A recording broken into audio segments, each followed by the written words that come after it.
President of the Republic of the Philippines, the Honorable Sara Z. Duterte.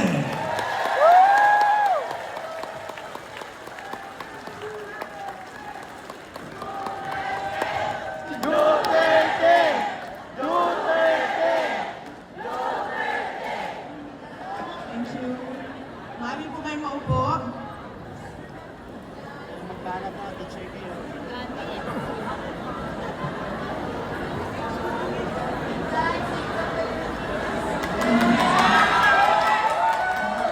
Salamat sa pagtitiwala.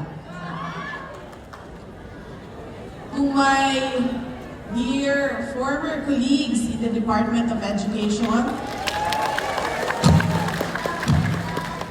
mga kababayan, Assalamualaikum warahmatullahi wabarakatuh. Madayaw, mayong adlaw, kaninyong tanan. Magandang araw sa inyong lahat. Siyempre po, unahin ko ang aking mga pagpapasalamat. Malaki ang aking kailangan ipagpasalamat sa inyo, sa inyong paanyaya sa akin na dumalo sa inyong convention dahil binigyan ninyo ako ng pagkakataon na umuwi dito sa aming pinakamamahal na syudad ng Davao. Noong pagtitipon ng mga accountants, nasabi ko at sinasabi ko rin ulit, iba talaga pag yung ikaw ay natutulog sa sarili mong kama at ang gamit mo ay sarili mong mga kumot at unan. So thank you very much sa inyong lahat. Pangalawang pagpapasalamat ko po ay bilang dating kalihim ng Department of Education. Nagpapasalamat ako sa suporta ninyo sa ating vision noon na matatag agenda. Maraming salamat sa inyo. Ang susunod na pagpapasalamat ay bilang inyong pangalawang Pangulo. Nagpapasalamat ako sa patuloy ninyo na pagtitiwala at suporta sa akin, sa aking mga kasamahan, sa loob ng tanggapan ng pangalawang Pangulo. Maraming salamat. At ito ay personal na pagpapasalamat. Nagpapasalamat po si dating Pangulong Rodrigo Duterte sa inyong pagdarasal para sa kanyang pagbalik dito sa ating mahal na bayan. Maraming salamat po. It is an honor to join this gathering of school heads from across the country. Leaders who carry the vital responsibility of translating policies into meaningful action for our learners. The Philippine Elementary School Principals Association Incorporated, as the conduit organization of the Department of Education, has long been instrumental in implementing school programs and projects nationwide. And of course, the direction of the Office of the Secretary. Today, as you convene for the 43rd Principals Training and Development Program, National Board Conference and Workshop under the theme Leading Through Empowering, we celebrate not only your dedication but also your vision to inspire, uplift, and strengthen every Filipino community.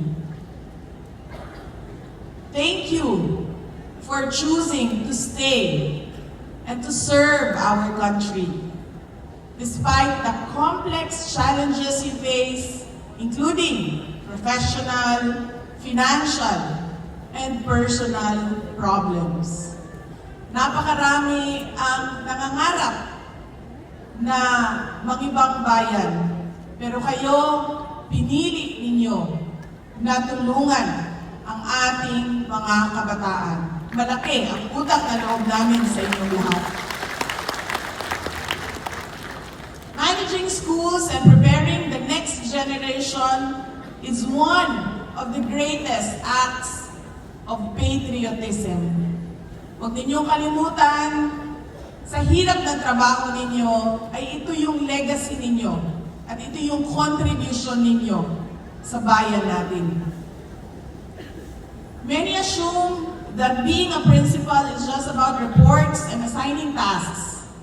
But in truth, as an example, earlier by our regional director Fernando is the earthquake. Principals, school heads, you are the first to arrive in crisis and the last to leave. Your team, leading through empowering, is a powerful leadership lesson. As you are not expected to know all things and do everything. Hindi kayo artificial intelligence na infinite ang data storage. Hindi kayo ChatGPT na kahit buong araw at gabi kausapin, hindi nagagalit at walang pagod mag-isip at sumagot. Empowerment begins with trusting everyone in the school community. And empowerment opens the door to a purposeful delegation of tasks to the individual who is prepared to answer the questions and get the job done.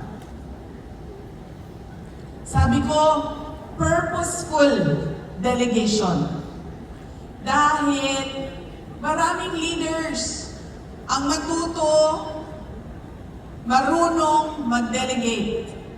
Pero kapag nakikita natin sa organization, sa sobrang alam nila kung paano mag-delegate, napupunta lang sa isang tao yung trabaho. Okay, iutos mo ito, ang inutusan, inutos sa baba, ang inutusan, inutos na naman sa baba. Hanggang ang kalabasan ay isang teacher lang ang gumagawa sa lahat. Kaya sinasabi natin, dapat empowered lahat. Hindi lang ang school head, hindi lang ang principal, kundi bawat tao sa loob ng paaralan. Kasama na ang ating mga stakeholders, yung ating mga parents, at yung ating mga barangay leaders. As you gather and discuss empowerment, keep in mind these widely accepted best practices in school leadership. Parang nagre-refresher na lang tayo ngayon. Kasi nagsama-sama kayo ngayon para pag-usapan ang inyong pagiging leaders. Number 1, strategic vision and instructional direction. A good principal empowers all the stakeholders with not just good management skills, but a clear direction on what a successful school community looks like. You must establish and articulate a clear, coherent vision for school improvement that will serve as a guide for daily decisions. Hindi lang nakasulat ang vision ninyo at nakadikit sa mga pader, kundi iniisip siya araw-araw sa bawat desisyon na ginagawa ng inyong mga kasamahan, ng inyong mga estudyante, at ng inyong stakeholders. Pangalawa, instructional leadership and teacher development. A supportive principal empowers the teacher by supporting continuous professional growth and by providing constructive classroom feedback observations. Hindi yung pinapagalitan lang natin lagi yung ating mga teachers. Pero dapat maayos na pagsabi sa ating mga guro kung paano ba nila maaayos yung kanilang pagtuturo. Number 3, organizational trust and ethical leadership. The best principal is one that avoids favoritism and is consistent in keeping fairness and integrity in the decision-making process. Yung hindi kayo partisan at walang bias ang pagiging leader ninyo. Fourth, visible and accessible leadership presence. Make sure that the teachers, non-teaching personnel, and most importantly, the students feel your presence.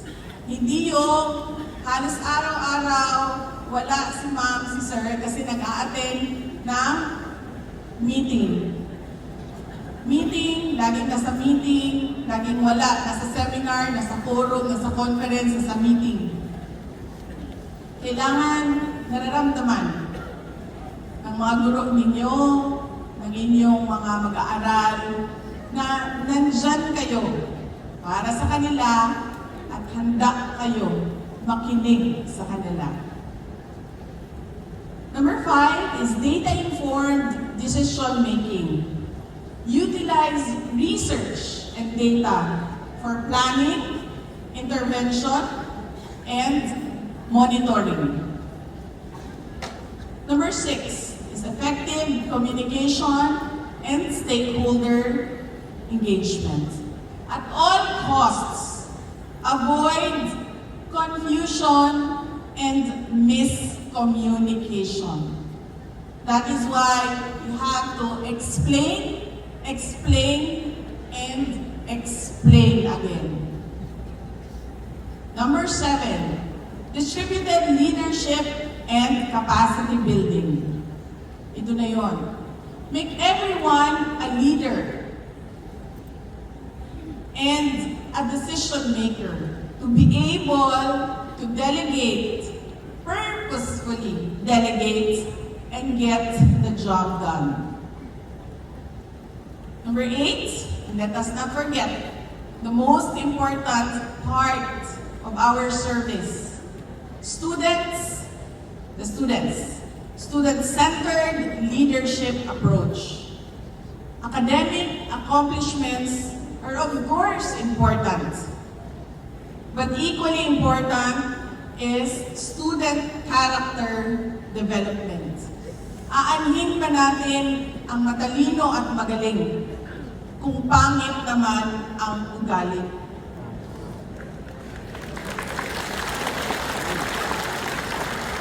And finally, reflective practice and continuous improvement.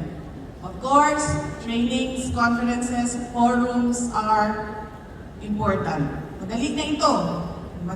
Umattend kayo ng convention ninyo. Hindi para mamasyal.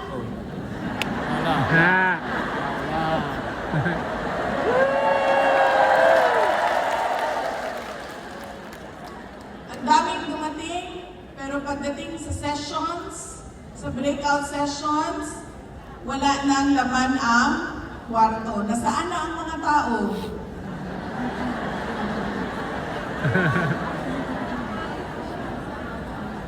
We say, diba, we support our teachers and their professional development. And that is the same for our principals. Maten kayo para mag-level up, mag-evolve, maging innovative kayo.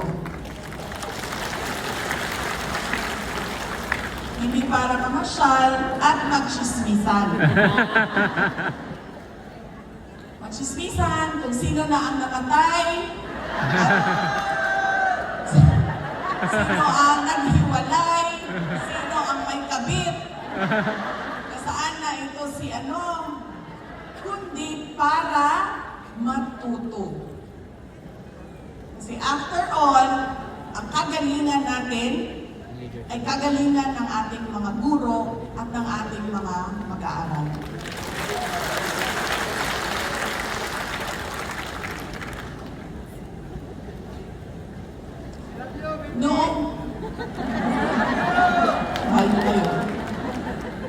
Noong tayo ay nag-aaral, meron ba kayong classmate na nagsabi na gustong-gusto niyang pumasok sa paaralan? Meron kayo? Okay, kasi kami, nung nag-aaral kami, wala sa amin ang gusto mag-aaral. Lahat napipilitan dahil takot sa magulang at yung mga magagaling namin, lahat ay napipressure galing sa magulang. Kailangan number 1 ka, kailangan number 2 ka, kailangan number 3 ka. My dear principals, the best learning institution is where personnel and students are happy and excited to come to school every day. Correct. And the best principal is the one who leads this school.